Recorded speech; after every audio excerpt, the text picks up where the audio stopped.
Hello, నేను మీ CS రావు. చంద్రబాబు నాయుడు 24 మంది మంత్రులతోటి క్యాబినెట్ని ఏర్పాటు చేస్తున్నారు. ఇంకొక మంత్రికి మాత్రమే అవకాశం ఉంది. అయితే ఈ కూర్పు మీద రకరకాల విశ్లేషణలు వస్తున్నాయి. సామాజిక ఈక్వేషన్లు అలాగే లోకేష్ మార్క్ ఉండేలా క్యాబినెట్ నిర్మితం అయ్యింది అనేది వినిపిస్తుంది. కొత్తగా ఎమ్మెల్యేలుగా అయినటువంటి 9 మందికి క్యాబినెట్లో చోటు లభించింది. 17 మందికి ఇప్పుడు కొత్తగా మంత్రులుగా ఎంపికయ్యారు. సో వీళ్ళు మొత్తం కలిపి కొత్తగా వచ్చినటువంటి వాళ్ళు 17 మంది అయితే వాళ్ళలో ఫస్ట్ టైం ఎమ్మెల్యే అయినటువంటి వాళ్ళు 9 మంది. సో ఇలాంటి మంత్రివర్గ కూర్పు అనేది చంద్రబాబు నాయుడు నుంచి సామాన్యంగా ఎవరు ఎక్స్పెక్ట్ చేయరు. కానీ ఈసారి మాత్రం మారినటువంటి చంద్రబాబు నాయుడుగా ఈ మంత్రివర్గ కూర్పు కనిపిస్తూ ఉంది అనేది పార్టీ వర్గాల్లో చర్చ అయితే జరుగుతుంది. సో ఈ సందర్భంగా అసలు మంత్రివర్గంలో వాళ్ళ ప్రొఫైల్స్ ఏంటి అనేది ఒకసారి చూద్దాం. సో పవన్ కళ్యాణ్ 2014లో జనసేన పార్టీని పెట్టారు. 2019లో పోటీ చేసి 2 చోట్ల ఓడిపోయారు. ఆయన 2024లో పిఠాపురం అసెంబ్లీ నుంచి విజయం సాధించారు.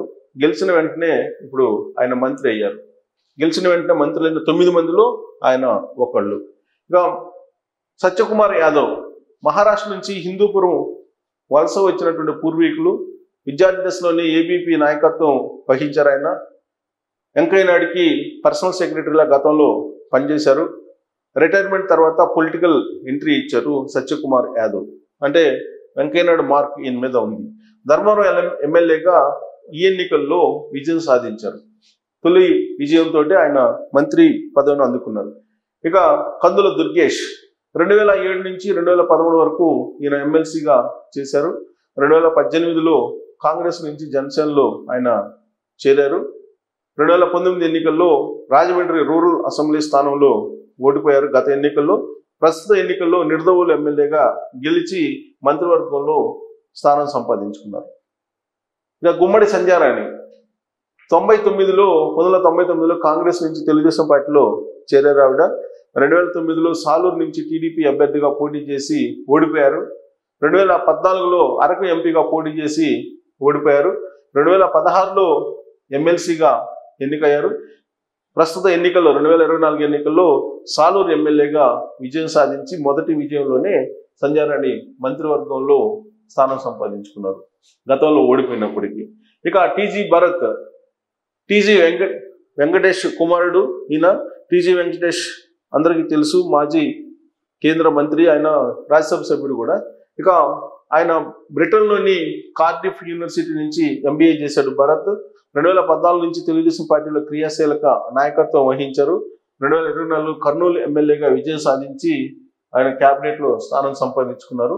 మంత్రివర్గం ప్రమాణ స్వీకారం సందర్భంగా నరేంద్ర మోడీ ప్రత్యేకంగా మాట్లాడారు కూడా ఆయనతోటి. ఇక సంజీవ్ రెడ్డి గారి సవిత, ఈమె మాజీ మంత్రి సోమదేపల్లి రామచంద్రారెడ్డి కుమార్తె. శ్రీకృష్ణదేవరాయల యూనివర్సిటీ నుంచి BA చదివారు, గ్రాడ్యుయేషను. పెనుగొండ అసెంబ్లీ స్థానం నుంచి ఈమె విజయం సాధించి తొలి విజయంతో సవిత మంత్రివర్గంలో స్థానం సంపాదించుకున్నారు. ఇక వాసంశెట్టి సుభాష్ ఏలూరు సిఆర్ రెడ్డి కాలేజీ నుంచి LLB చదివారు. ఈయన శెట్టిబలిజ సామాజిక వర్గం, శెట్టిబలిజ యాక్షన్ ఫోర్స్ వ్యవస్థాపకుడిగా ఉన్నారు. 2024 జనవరిలో వైసీపీ నుంచి తెలుగుదేశం పార్టీలో చేరారు. 24లోనే ఈ సంవత్సరమే రామచంద్రపురం ఎమ్మెల్యేగా విజయం సాధించి ఆయన మంత్రివర్గంలో స్థానం సంపాదించుకున్నారు. ఇక కొండపల్లి శ్రీనివాస్, ఈయన సాఫ్ట్వేర్, హాస్పిటాలిటీ, అగ్రి ప్రాసెస్ వ్యాపారాలు ఉన్నాయి. పారిశ్రామికవేత్త కొండపల్లి శ్రీనివాస్. ఆయన తాతయ్య కొండపల్లి పైడితల్లి నాయుడు 3 సార్లు ఎంపీగా చేశారు. రాజకీయ నేపథ్యం ఉన్నట్టు ఫ్యామిలీ నుంచి వచ్చారు. స్థానికంగా పరిశ్రమల ఏర్పాటుతో యువతకు ఉపాధి కల్పించారు అనేటువంటి బ్రాండ్ ఉంది ఆయనకి.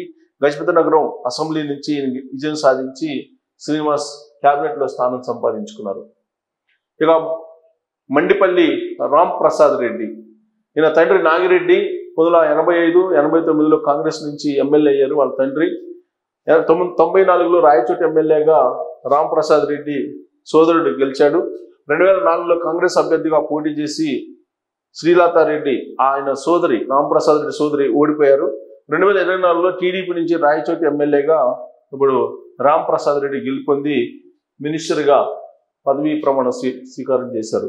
ఇది వీళ్ళు తొలి విజయంలోనే క్యాబినెట్లో స్థానం సంపాదించుకున్నటువంటి ఎమ్మెల్యేలుగా వీళ్ళకి గుర్తింపు ఉంది. సాధారణంగా మంత్రి పదవి రావాలంటే సీనియారిటీ ఉండాలి, అనుభవం ఉండాలి. కానీ చంద్రబాబు నాయుడు గతానికి భిన్నంగా ఈసారి మంత్రివర్గాన్ని ఏర్పాటు చేసుకున్నారు. తొలి విజయం సాధించినటువంటి 9 మంది ఎమ్మెల్యేలకి క్యాబినెట్లో స్థానం కల్పించారు. 24 మందితో ఏర్పాటు చేసినటువంటి క్యాబినెట్లో 17 మంది కొత్త వాళ్ళు ఉన్నారు. సీనియర్స్ ఆల్మోస్ట్ ఎవరు కూడా లేరు. మనం సీనియర్స్ని చూసుకుంటే కనుక కొణతాల రామకృష్ణ, అలాగే మనం వైజాగ్ నుంచి వస్తే కనుక అయ్యన్న పాత్రుడు, ఇలాంటి వాళ్ళందరూ కూడా ఉన్నారు. చినరాజప్ప ఉన్నారు, అలాగే సోమిరెడ్డి చంద్రమోహన్ రెడ్డి ఉన్నారు, యనమల రామకృష్ణుడు ఉన్నారు. ఇలాంటి వాళ్ళందరినీ కూడా సీనియర్స్ని కేవలం వాళ్ళనే కాదు, బుచ్చి చౌదరిని పక్కన పెట్టేశారు. అంటే 83 బ్యాచ్ ఎవరైతే ఉన్నారో ఆల్మోస్ట్ వాళ్ళందరినీ దూరంగా పెట్టేశారు. దూరంగా పెట్టడంతో పాటు యువతకు ప్రాధాన్యత ఇచ్చారు. సో ఈ టీం మొత్తం కూడా దాదాపు 17 మంది లోకేష్ టీమ్గా ఇప్పుడు పార్టీ వర్గాల్లో చర్చ అయితే జరుగుతూ ఉంది. ఒకవైపు లోకేష్ టీం, మరోవైపు ఎన్డీఏ సూచించినటువంటి ఎమ్మెల్యేలు, చంద్రబాబు నాయుడు కొంత ఆబ్లిగేషను వెరసి ఈ క్యాబినెట్ ఏర్పడింది అని చెప్పి మనం చెప్పుకోవచ్చు. సో పూర్తి స్థాయిలో కసరత్తు జరిపిన తర్వాత వినూత్నంగా ఉండేలా, భావితరాలకు కూడా రాజకీయాల పైన ఆశ, ఒక దృక్పథాన్ని కల్పించేలాగా చంద్రబాబు నాయుడు ఈ మంత్రివర్గాన్ని ఏర్పాటు చేసుకున్నారు అనేది కూడా చెప్పవచ్చు. తెలుగుదేశం పార్టీ భవిష్యత్తు దృష్ట్యా కూడా ఈ మంత్రివర్గం కొంత ఉపయోగపడుతుంది అనేది కూడా వినిపిస్తుంది. ఈ మంత్రివర్గం 2.5 సంవత్సరాలైనా, లేదంటే 5 సంవత్సరాల, లేదా చంద్రబాబు నాయుడు ఎప్పటికప్పుడు పర్ఫార్మెన్స్ చూస్తుంటారు కాబట్టి పర్ఫార్మెన్స్ కనుక ఒకవేళ బాగలేకపోతే ఇమీడియట్గా వాళ్ళని మార్చేసేటువంటి అవకాశం కూడా ఉంది. సో కాబట్టి యంగ్స్టర్స్ కాబట్టి వాళ్ళ యొక్క సామర్థ్యం మీద ఆధారపడి ఉంటుంది. ఆ మంత్రి పదవిని కాపాడుకోలేకపోవటం అనేది. చంద్రబాబు నాయుడు ముఖ్యమంత్రిగా ఉన్నప్పుడు ఇది 4వ ముఖ్యమంత్రిగా ప్రమాణ స్వీకారం చేశారు. గతంలో 3 సార్లు ఆయన ముఖ్యమంత్రిగా ఉన్నప్పుడు అవినీతి ఆరోపణలు వచ్చినా, లేదంటే అక్రమాలకు సంబంధించిన ఆరోపణలు వచ్చినా ఇమీడియట్గా మంత్రివర్గం నుంచి రాజీనామా చేయించి పంపించినటువంటి దాఖలాలు అనేకం ఉన్నాయి. ఇప్పుడు కూడా ఈ మంత్రివర్గంలో ఉండేటువంటి వాళ్ళ మీద అవినీతి ఆరోపణలు, అక్రమాలు అలాంటివి కనుక ఆరోపణలు వస్తే వాళ్ళ మీద ఖచ్చితంగా చర్యలు తీసుకునే అవకాశం ఉంది. మంత్రివర్గం నుంచి పంపించేటువంటి అవకాశం కూడా లేకపోలేదు.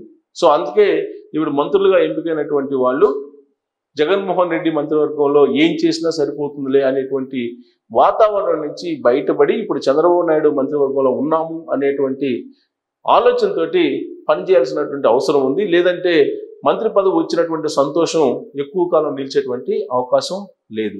మంత్రివర్గ కూర్పు మాత్రం చాలా పకడ్బందీగా సీనియర్లతోటి, అలాగే ఫ్రెషర్స్ తోటి, అలాగే కొంత 2-3 సార్లు గెలిచినటువంటి వాళ్ళతోటి, ఇలా రకరకాలుగా, అలాగే ఏజ్ ఫ్యాక్టర్ని కూడా చూసుకొని, సామాజిక ఈక్వేషన్ కూడా చూసుకొని, ప్రాంతీయ ఈక్వేషన్ కూడా చూసుకొని, అన్ని కోణాల నుంచి ఆలోచించిన తర్వాత ఈ మంత్రివర్గాన్ని ఏర్పాటు చేశారు చంద్రబాబు నాయుడు అని చెప్పి చెప్పుకోవచ్చు. ఇది వినూత్నమైనటువంటి మంత్రివర్గం, పైగా మారినటువంటి చంద్రబాబు నాయుడు అనడానికి ఈ మంత్రివర్గం ఒక ప్రత్యక్ష ఉదాహరణగా కనిపిస్తుందని చెప్పి చెప్పవచ్చు. Thank you very much.